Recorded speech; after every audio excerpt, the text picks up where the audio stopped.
обеспечение социальной стабильности, повышение благополучия и соцзащищенности жителей Ингушетии – главные задачи, которые стоят перед Минтрудом республики. По поручению президента страны размер ежемесячной выплаты на детей в возрасте от 3 до 7 лет увеличился с этого года и начисляется по новому порядку. Доход семьи сравнивается с установленным РОД. Так, в 2022 году социальные выплаты назначены для более 29 тысяч семьям Ингушетии, что на 52% больше, чем в 2021. Помощь получают более 43 тысяч детей. Также в Ингушетии реализуется федеральный проект «Финансовая поддержка семей при рождении детей». В ее рамках с января 2020 года до достижения ими 3 лет осуществляется ежемесячная выплата на ребенка в размере МРОД, установленного в субъекте. Это 13 409 рублей. Выплата полагается семьям, чей совокупный доход не превышает 2 прожиточных минимума для трудоспособного населения. На каждого члена семьи сумма не превышает 28,5 тысяч рублей. Практически все такие семьи, в которых рождены первые дети после 1 января 2020 года, подпадают под действие этой выплаты. На сегодняшнее число таких детей у нас 6604.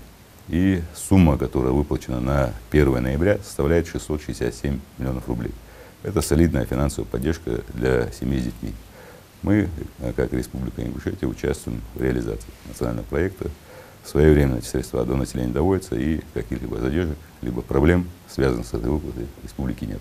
Активно министерством в этом году решались задачи по увеличению числа занятого населения. Зарегистрированный уровень безработицы в регионе на сегодняшний день составляет около 10% – 26 700 человек. Эта цифра всегда меняется, отмечают в Минтруде. Кто-то устраивается на работу, кто-то встает на учет. До пандемии количество экономически активно занятого населения составляло 192 тысячи человек. Эта цифра сократилась на 10 тысяч в период пандемии. А в октябре 2020-го количество неработающих составила 64 тысячи человек. Президентом страны дано поручение всем субъектам достичь допандемийных показателей занятости населения. Так, в Ингушетии был проведен комплекс мероприятий по восстановлению численности занятых, в котором приняли участие все органы исполнительной муниципальной власти, частные инвестиционные проекты. За счет этого региональный Минтруд не только добился восстановления количества занятых, но даже увеличил допандемийные показатели. Соответственно, в 2021 году и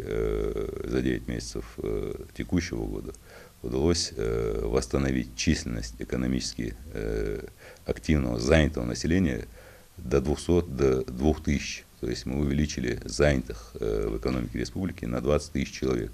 В этом вопросе нам в первую очередь помогли крупные инвестиционные проекты, такие как швейная фабрика, обувная фабрика, которая ранее не была представлена в республике, завод «Ряк», сад-гигант, другие инвестиционные проекты, которые оказывали услуги по найму людей на постоянные и временные рабочие места. Также в последние годы активно строились социальные объекты, новые школы, детские сады, больницы. Соответственно, это обеспечило создание рабочих мест и сокращение числа безработных. Одним из важнейших направлений по повышению доходов населения является помощь жителям на основе социального контракта. В этом году из федерального бюджета республики на эти цели выдано около 250 миллионов рублей. Помощь оказывалась по 4 направлениям. Тяжелая жизненная ситуация, когда доход составляет ниже прожиточного минимума, открытие личного дела, подсобного хозяйства, на что выделяется по 100 тысяч рублей, а гражданам в поиске работы предоставляется по 11 600 рублей в месяц. Данная мера соцподдержки востребована.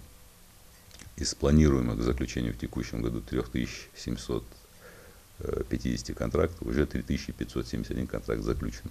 Освоение посредственно составляет 92,6%. До конца года полностью средства будут освоены. В будущем году сумма госсоцконтракта, предоставляемой республике, увеличена до 280 миллионов, до 287 миллионов рублей.